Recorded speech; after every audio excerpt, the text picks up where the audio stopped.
Closed magnetic field हमारा आज का टॉपिक है। पीछे हमने पढ़ी है Maxwell equation, tentative Maxwell equation है कि closed integral of e dot D r minus d phi m by D T के इक्वल होता है। इसे हमने Faraday's law of electromagnetic induction के तौर पे पढ़ा था, ठीक है।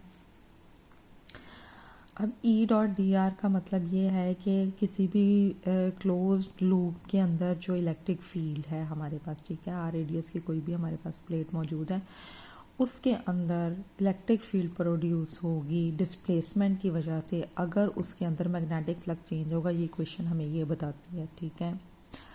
यानी कि राइट साइड इसकी जो है वो बेसिकली हमारे पास मैग्नेटिक फ्लक्स या मैग्नेटिक फील्ड को के चेंज को रिप्रेजेंट कर रही है, ठीक है। और अगर हम एक लाइन में कहना चाहें तो changing magnetic flux produces an electric field हम कह सकते हैं, ठीक है। लेकिन हमारे पास जो पहले हमने इक्वेशंस पढ़ी हुई हैं बेसिक लॉज ऑफ इलेक्ट्रोमैग्नेटिज्म, उसके मुताबिक हमारे पास इक्वेशन है b dot D r is equal to mu naught e naught D phi E over D t, ठीक है। ये हमारे पास मैग्नेटिक फील्ड के लिए इक्वेशन है कि इलेक्ट्रिक फ्लक्स अगर चेंज होगा तो मैग्नेटिक फील्ड प्रोड्यूस होगी। यानी दो इक्वेशंस जो हैं, ये Faraday's law of electromagnetic induction और ये जो टेंटेटिव मैक्सवेल इक्वेशन है, ये एक दूसरे को कॉन्ट्राडिक्ट करती हैं। अब कॉन्ट्राडिक्ट करने की वजह क्या है कि हमारे पास ये जो एम्पियर्स लॉ या इसका मतलब ये है कि हमारे पास यहाँ पे मैक्सवेल इक्वेशन में कोई ना कोई एक जो टर्म है वो मिसिंग है।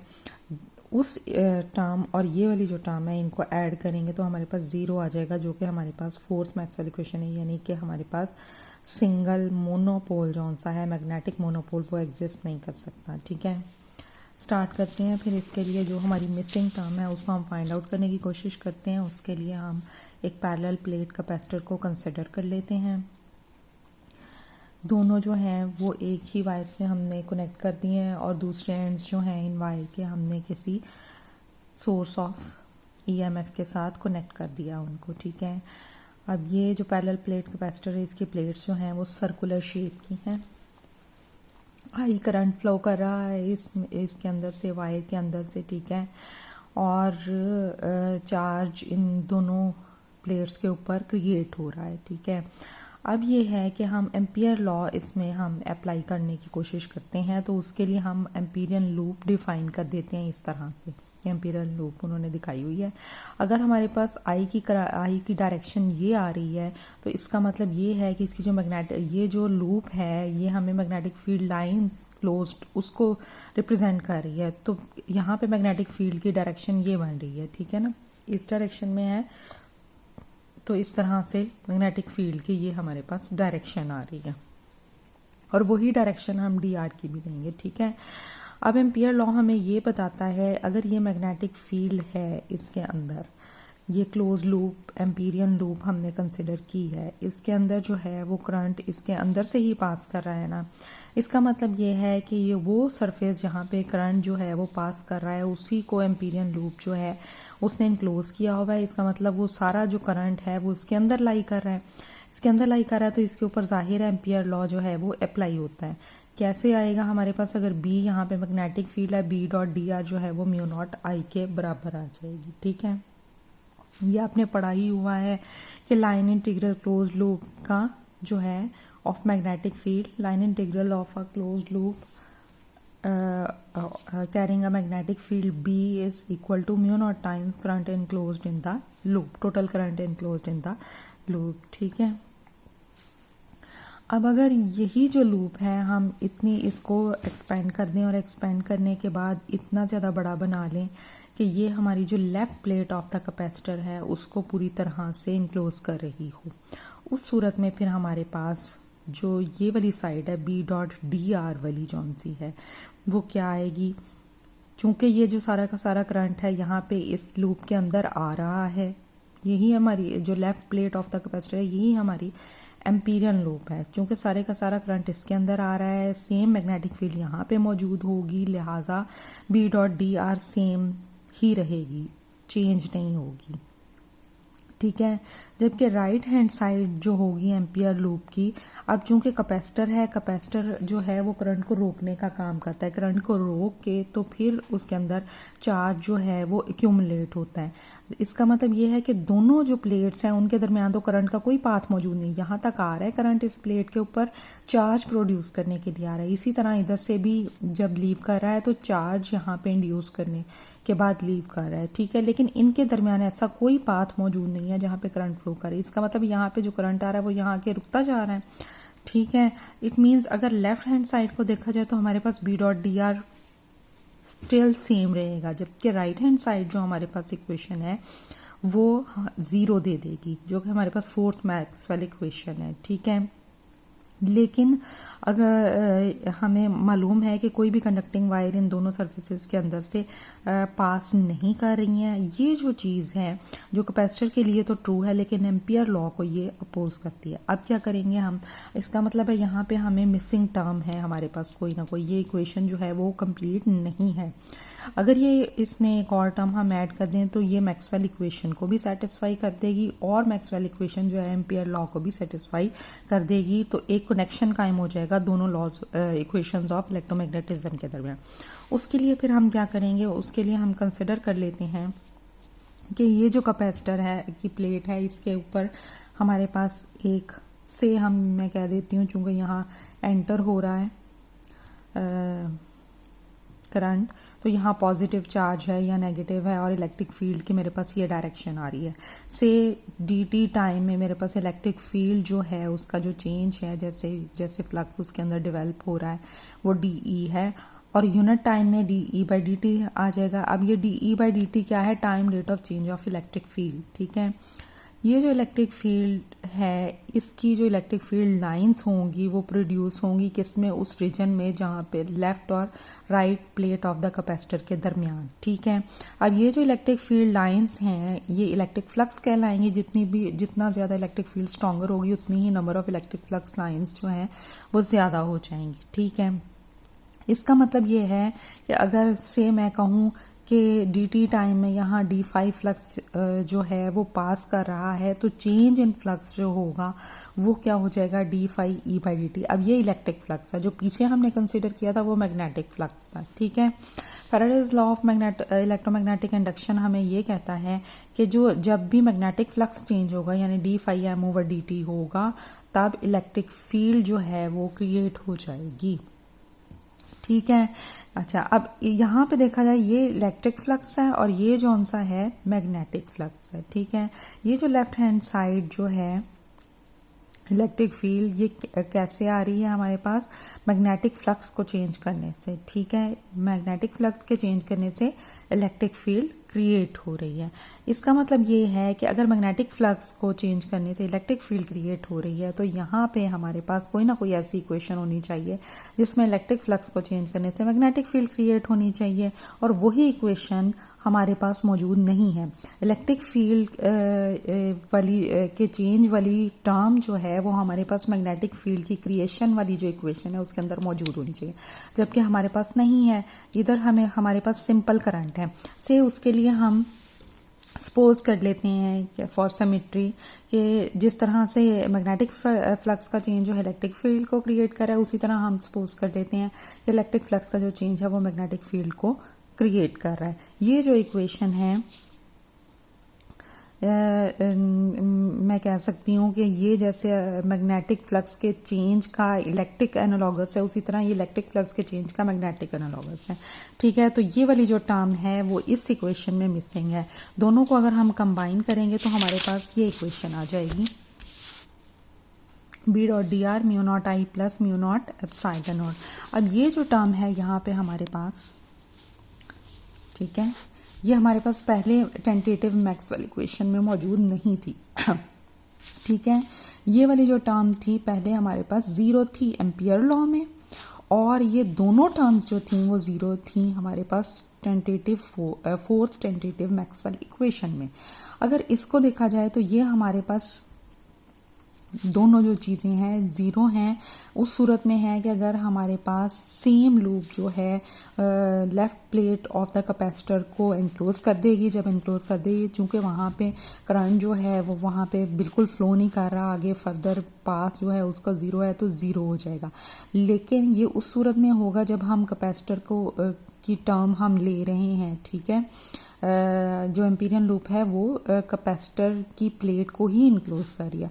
और ये वाली जो टर्म है ये हम उस वक्त लेंगे जब हम कंसिडर करेंगे जो फर्स्ट वाली हमने एम्पीरियन लूप बनाई थी जो कि उस वायर को इनक्लोज कर रही थी जिसके अंदर से करंट जो है वो फ्लो कर रहा था, ठीक है। इस तरह से ये हमारे पास ये वाली इक्वेशन आ रही है।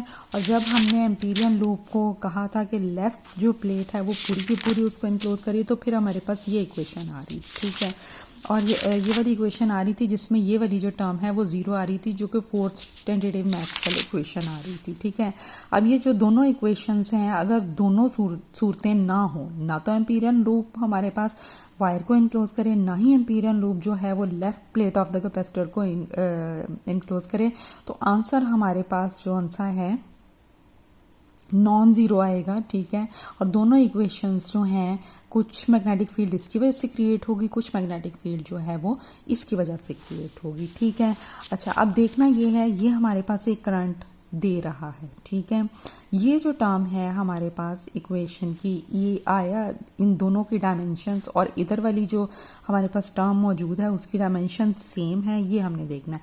ये जो इक्वेशन की ये वाली जो साइड है हमारे पास, ये हमें दे रही है epsilon not D phi e by D t, क्योंकि म्यू नॉट तो परमेबिलिटी होती है ना मैग्नेटिक फील्ड की, और वो कांस्टेंट होती है, ठीक है। ये जो है इसकी डायमेंशंस हैं करंट की, ठीक है। फैराडेज लॉ से ही ये हमारे पास आ रहा है। इसको आपने इस तरह से पढ़ा हुआ है।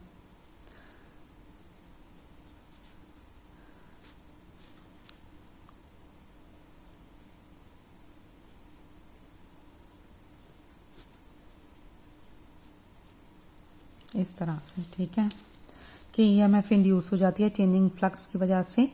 प्राइमरी में अगर हमारे पास फ्लक्स का चेंज हो तो सेकेंडरी में करंट इंड्यूस हो जाता है, और जिसकी वजह से ईएमएफ इंड्यूस हो जाती है, ठीक है।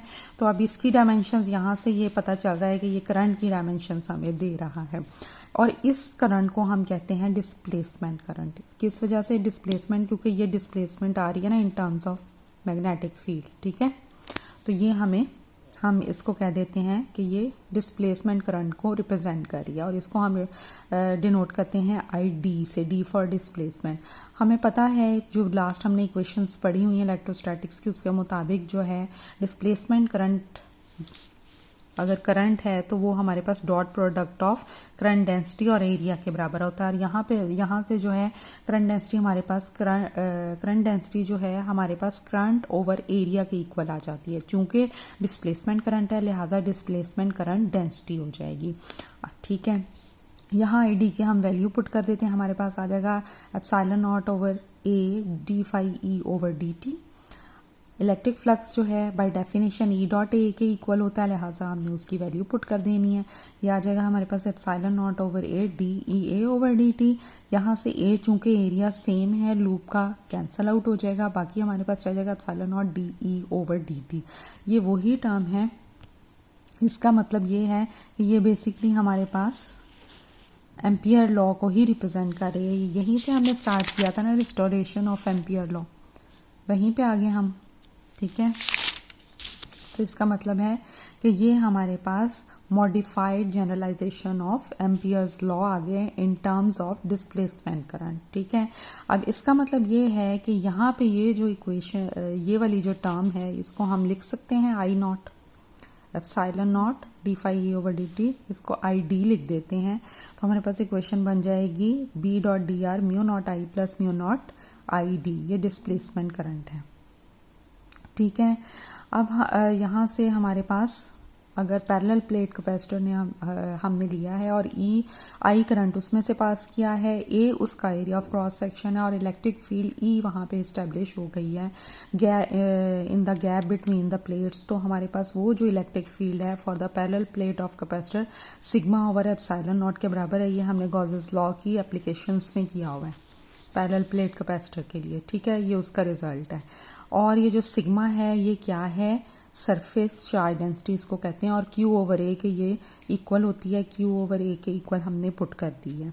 यहाँ से चार्ज की वैल्यू हमारे पास आ रही है ई ए एप्सिलॉन नॉट, ठीक है, दोनों साइड पे हम डिफ्रेंशिएट कर देते हैं, D Q over D T इधर आ जाएगा, epsilon not D E A over D T आ जाएगा। ये वाली जो टर्म है ये वाली सेम है, ठीक है। तो यहाँ से फिर हमारे पास आई जो है epsilon not D phi E over D T के इक्वल आ जाएगा, जो कि डिस्प्लेसमेंट करंट है। इसका मतलब है कि अगर हमारे पास दोनों कैपेसिटर की जो प्लेट्स हैं उनके दरमियान कोई पाथ मौजूद नहीं है, तो उस सूरत में जो हमारे पास करंट जो है वो इसके इक्वल होगा, ठीक है। और अगर हम कोई उस गैप को किसी ना किसी तरीके से फिल अप कर देते हैं और दोनों के दरमियान एक ऐसा पाथ इस्टेब्लिश हो जाता है कि करंट उसके अंदर फ्लो करना शुरू हो जाएगा, तो फिर ये जो डिस्प्लेसमेंट करंट है ये वायर या कंडक्शन करंट के इक्वल में आता जाएगा, ठीक है। अच्छा, अगर हमारे पास कंडक्शन करंट जीरो हो जाता है तो इसका मतलब ये है कि कैपेसिटर जो है वो फुली चार्ज हो जाएगा। उस सूरत में हमारे पास जो इक्वेशन में जो टर्म है वो सिर्फ और सिर्फ डिस्प्लेसमेंट करंट वाली रह जाएगी, यानी कि यहाँ पे हम देखें कंडक्शन करंट ये है ना, तो अगर ये जीरो हो जाता है या कैपेसिटर फुली चार्ज हो जाएगा तो फिर ये वाली टर्म रह जाएगी हमारे पास, ठीक है। अब ये रह जाएगी तो इसका मतलब है कि इलेक्ट्रिक फ्लक्स तो यहाँ पे जीरो होगा, जीरो आ जाएगा। अगर हमारे पास जो है conduction current okay displacement current जो है फुली चार्ज हो जाएगा तो फिर वो भी ज़ीरो हो जाएगा, क्योंकि दोनों के दरमियान कोई पाथ मौजूद नहीं होगा। उस सूरत में फिर ये वाली टर्म ज़ीरो हो जाएगी, ठीक है। या हम ये कह सकते हैं चेंज इन इलेक्ट्रिक फील्ड जो सी है वो हमारे पास ज़ीरो हो जाएगी, क्योंकि बेसिकली डिस्प्लेसमेंट करंट जो है वो हमारे पास epsilon not D E by D T के बराबर है, लिहाजा वो भी ज़ीरो हो जाएगा, ठीक है।